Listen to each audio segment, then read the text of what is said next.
giornalisti mainstream?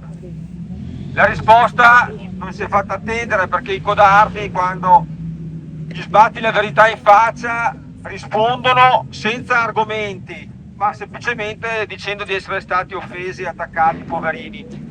Poi è bastato sbattergli in faccia un'altra volta le classifiche del crollo degli ascolti delle TV generaliste e delle trasmissioni televisive sulle varie reti. Gli abbiamo sbattuto in faccia il crollo dei lettori di tutti i quotidiani, a parte il Fatto Quotidiano, e quindi abbiamo anche certificato in un certo senso il nostro tipo di attacco.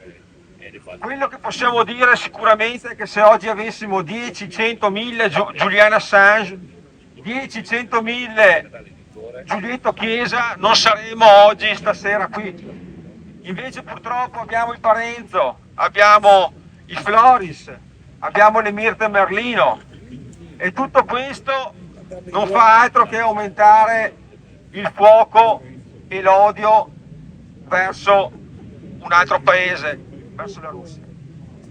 Adesso vediamo che tipo di verità verrà fuori e che tipo di impostazione prenderanno i media, ma è chiaro che se verrà acclarato che dietro questi attentati ci sia la mano dell'Occidente, la nostra ribellione, la nostra protesta dovrà assumere toni ancora più forti di quelli che ha assunto fino adesso. Perché se succede che non arriveremo ad avere le bombe sull'Italia, si spera, ma basterebbe un'economia di guerra in cui tutti ci andremo di mezzo. Non ci sarà i no guerra e i sì guerra, ci sarà sì guerra per tutti, sì economia di guerra per tutti. Chiunque ha un lavoro, chiunque ha un'attività, chiunque ha uno stipendio verrà messo in crisi.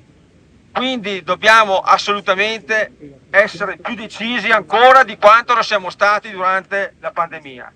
La guerra è ancora più grave del Green Pass.